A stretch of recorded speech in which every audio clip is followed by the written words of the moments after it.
All right, we were just listening to the Defense Minister, Anita Anand, making an announcement this morning that Canada has acquired 88 new F-35 fighter jets. They will replace the aging F-18s. This investment coming at a cost of $19 billion, the largest military investment made by Canada in 30 years, according to the minister. The jets will be delivered over the next decade or so. The acquisition will be complete in 2032. The minister saying that this is going to create 3,300 jobs over the next 25 years. So she said this decision is a good one on many fronts for Canada. With more, I am joined by our senior political correspondent for CTV News Channel, Mike Couteur.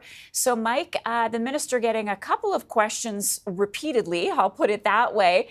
And one of them is why the government, why the Prime Minister specifically, changed his mind on these planes.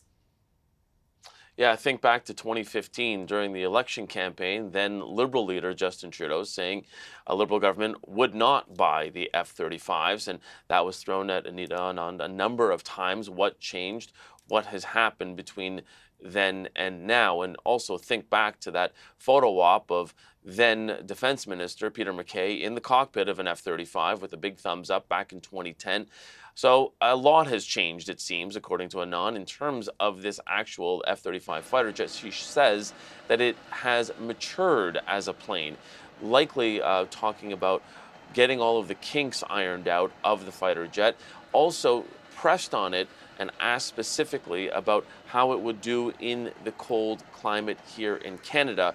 She had talked about how they had seen that there were improvements made, that it was being used by other Arctic nations like Norway, like the United States. Don't forget that they have NORAD defenses in Alaska as well.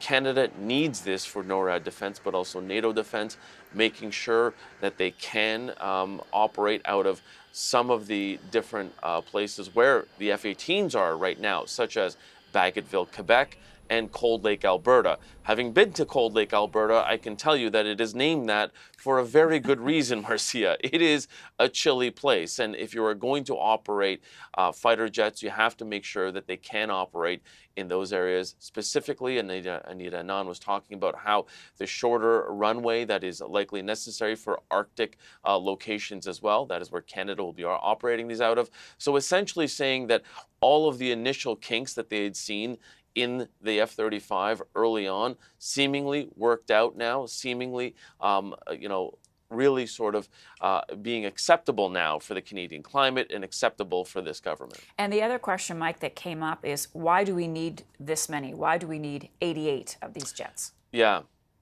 Yeah, and that is something that originally, it was in the 60 range of what Canada was looking at.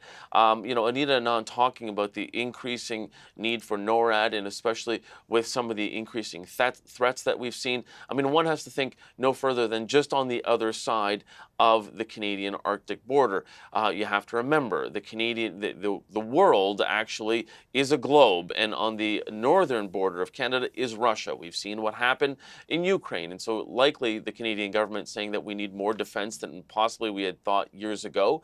But also you have to consider the fact that you need to make sure that you have more jets than you actually physically need in terms of making sure that your fighter pilots can be training on them, and that in the event that there is a maintenance issue, and Canada has needed these fighter jets for a number of years. The Band-Aid solution so far right now, as Anand was talking about, is buying these F-18s from Australia.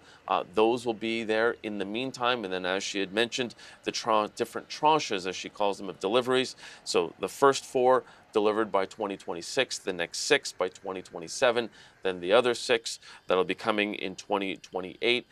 So that should fill out the first couple of orders there. And then, as you had mentioned, Marcia, the full delivery within about a decade. Mike, thanks for all that. CTV's Mike Couture in Ottawa.